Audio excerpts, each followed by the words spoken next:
Hello guys, this is Terry from Genki Gaming TV, and we're coming back at you with another episode review for Yokai Watch ShadowSide, episode 47, Seinaka wa se no Kizuna, or Bonds Back to Back.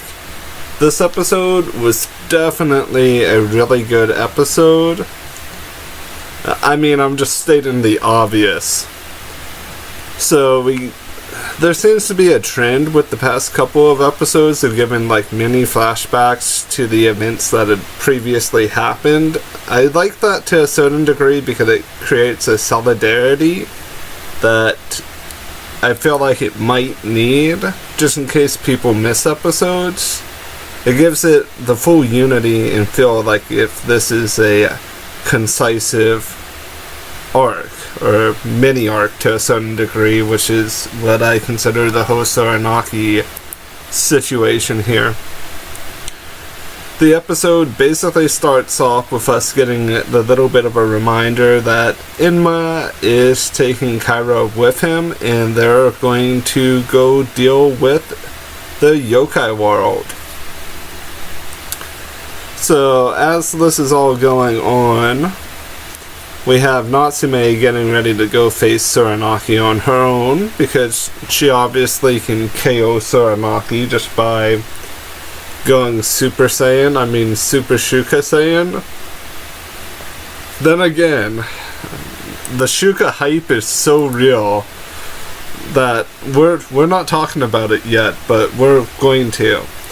So, as the episode transitions on, Touma grabs Natsume's hand and we get this little shadowed out clip. And I say shadowed out because it's like faded out in black. You can see the details of the face for both Shuka and Touma's past life, or past reincarnation to a certain degree. Like, you get the silhouette, but it's more defined. So, I guess Touma's name would be the old-fashioned word for winter, because right now, for Japanese, winter is Fuyu. I don't happen to know what the old-fashioned word for winter is, but I believe that it might be Toki? That's the only other thing I can think of. But there are a couple other terms for winter. Just trying to get a generalization here. And we also see a clip of Akinori's former self, or past life reincarnation. So the three of them basically get ready to handle the situation. So we get a scene transition to Sorenaki taking over Michi, who is then easily defeated by Komajiro tongue-punching him down. Basically, Komajiro does not give Michi a chance to become ShadowSide Michi or Hyper Michi, and easily kind of defeats him there.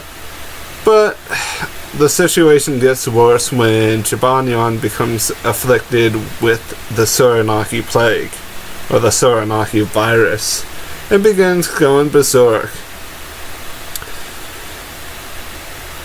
Michi tries to do something. I'm not sure if Koma-san steps into action yet, or if it's later on. I just watched the episode and I'm just so full of Shuka hype, guys.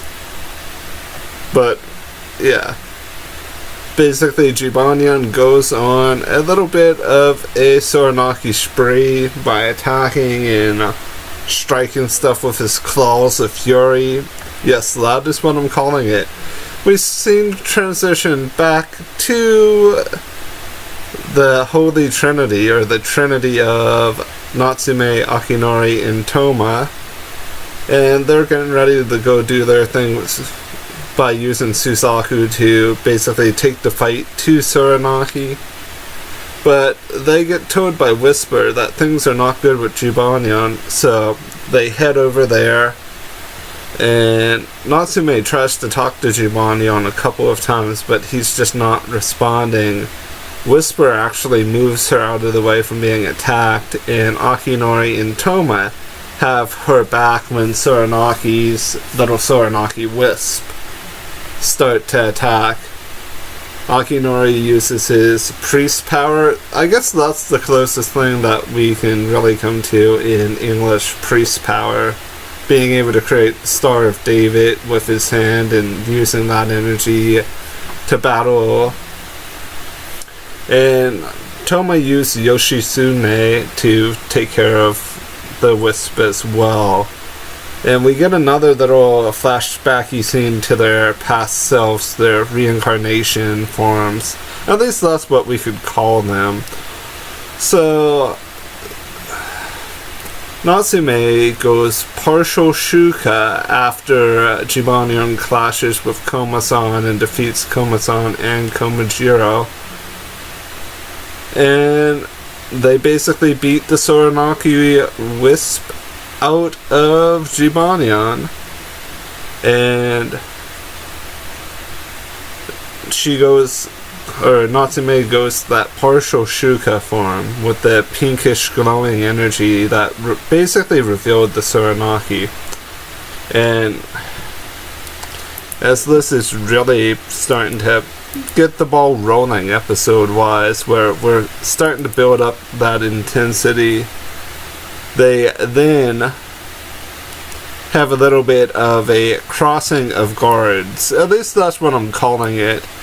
It's basically Natsume handing Keisuke the Yokai Watch, which I thought was a very profound scene. Jibanyan was kind of, Junior was, I'm gonna throw it up for me being a little sleepy while recording this. Basically, Junior picked on him for worrying about his sister and about Touma and Akinori. So, yeah, Natsume told him everything's gonna be fine, there's nothing to worry about, and that she, Touma, and Akinori have this. They'll save the day like they always do. So the watch was handed over to him. Natsume basically told him, you take care of the city, we got Sorenaki, you basically keep everything in check here. Basically inferring that Keisuke is basically their backup to a certain degree. Because you always have to have a man on the ground to handle ground support. So, with that in mind, they hop onto Subisaku's back and they head off into the greatest battle that there ever was.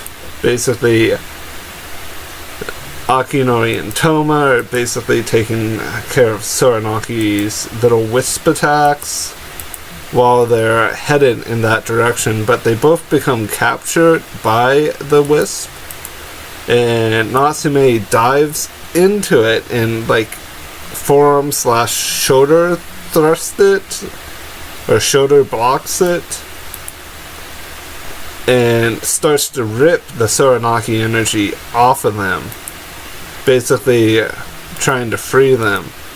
But then she is captured, and Touma and Akinori go after her. We get a really nice heartfelt scene of how much Natsume means to the guys. I love stuff like that. You guys should know me, that I like this heartfelt stuff, that it just really sticks and resonates with you well.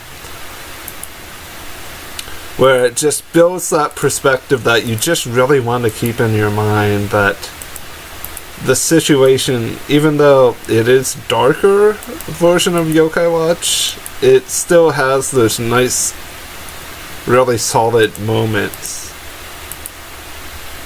But as they're basically flying towards the Sorenaki Gateway, at least that's what we'll call it, it's like the eye of the Sorenaki storm. They're basically just talking about how much they appreciate and care about Natsume and how much their friendship really means.